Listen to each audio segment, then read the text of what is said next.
പിണറായി വിജയൻ ഒരു സഖാവല്ല, ഒരു സഖാവായി കാണാനാകില്ല. അങ്ങനെ പൊടിപ്പും തൊങ്ങലും വേണ്ട. മുഖ്യമന്ത്രി പിണറായി വിജയനെ ഊതി വീർപ്പിച്ച ഡോക്യുമെന്ററി ഒടുവിൽ സംവിധായകൻ തന്നെ പിൻവലിച്ചിരിക്കുകയാണ്. യൂട്യൂബിലൂടെ പുറത്തിറങ്ങിയ യുവതയോട് അറിയണം പിണറായി എന്ന ഡോക്യുമെന്ററിയാണ് സംവിധായകൻ KR സുഭാഷ് പിൻവലിച്ചിരിക്കുന്നത്. കമ്മ്യൂണിസ്റ്റുകാരൻ എന്താണെന്ന് യുവതലമുറ അറിഞ്ഞിരിക്കണമെന്ന ലക്ഷ്യത്തോടെയാണ് താൻ ഡോക്യുമെന്ററി നിർമ്മിച്ചതെന്നും, എന്നാൽ പിണറായി വിജയൻ ഒരു സഖാവല്ല എന്ന തോന്നലുണ്ടായതാണ് ഡോക്യുമെന്ററി പിൻവലിക്കാൻ കാരണമായതെന്നും സുഭാഷ് വ്യക്തമാക്കുന്നു. യൂട്യൂബിൽ നിന്ന് പിൻവലിച്ച ഡോക്യുമെന്ററിക്ക് 75 ലക്ഷത്തിലേറെ വ്യൂസ് ആണ് ലഭിച്ചു പോരുന്നത്. പിണറായിയെ ബ്രാൻഡ് ചെയ്യുക എന്ന ഉദ്ദേശത്തോടെ 2016 നിയമസഭാ തെരഞ്ഞെടുപ്പ് കാലത്താണ് ഈ ഡോക്യുമെന്ററി നിർമ്മിച്ചത്. ഒരു മനുഷ്യനിലെ കമ്മ്യൂണിസ്റ്റുകാരൻ മരിച്ചു കഴിഞ്ഞാൽ പിന്നെ ഇത്തരത്തിലൊരു ഡോക്യുമെന്ററിക്ക് പ്രസക്തിയില്ല.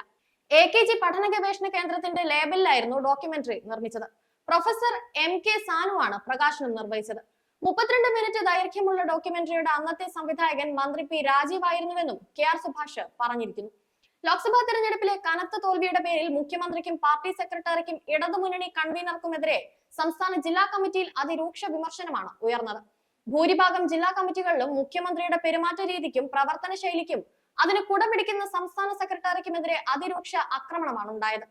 പാർട്ടിയിലും സർക്കാരിലും മുഖ്യമന്ത്രി പിണറായി വിജയൻ ഉണ്ടെന്ന് കരുതിയിരുന്ന അപ്രമാദിത്വം നഷ്ടമായെന്നാണ് രാഷ്ട്രീയ കേന്ദ്രങ്ങളുടെ അഭിപ്രായം. പിണറായി വിജയൻ പാർട്ടി സെക്രട്ടറിയായി 1/4 നൂറ്റാണ്ടിന് ശേഷം പാർട്ടിയിൽ ഉയർന്ന ചോദ്യങ്ങൾക്ക് മുന്നിൽ സംസ്ഥാന സെക്രട്ടറി ഉൾപ്പെടെയുള്ള നേതാക്കൾ കൃത്യമായ മറുപടി പോലും പറയാൻ കഴിയാത്ത അവസ്ഥയാണുള്ളത്. ഈ ചോദ്യം ചെയ്യൽ ശേഷി ശുഭസൂചകമായി അണികൾ കാണുന്നുവെന്നാണ് CPM-നെ ഞെട്ടിച്ചിരിക്കുന്നത്. EP ജയരാജനെ മുന്നണി കൺവീനർ സ്ഥാനത്ത് നിന്ന് മാറ്റണമെന്ന വികാരവും പാർട്ടിയിൽ ശക്തമായി ഉയർന്നിരിക്കുമ്പോഴാണിത്. അതിനിടെ കടുത്ത ഭരണവിരുദ്ധ വികാരം ലോക്സഭാ തെരഞ്ഞെടുപ്പിൽ കേരളത്തിൽ തിരിച്ചടിക്ക് കാരണമായെന്നാണ് CPM കേന്ദ്ര കമ്മിറ്റിയുടെ അഭിപ്രായം. ആഴത്തിലുള്ള പരിശോധന നടത്തി തെറ്റിദ്ധരുത്തിയില്ലെങ്കിൽ വൻ പ്രത്യാഘാതം നേരിടേണ്ടി വരുമെന്നാണ് കേന്ദ്ര കമ്മിറ്റി യോഗത്തിന്റെ വിലയിരുത്തൽ.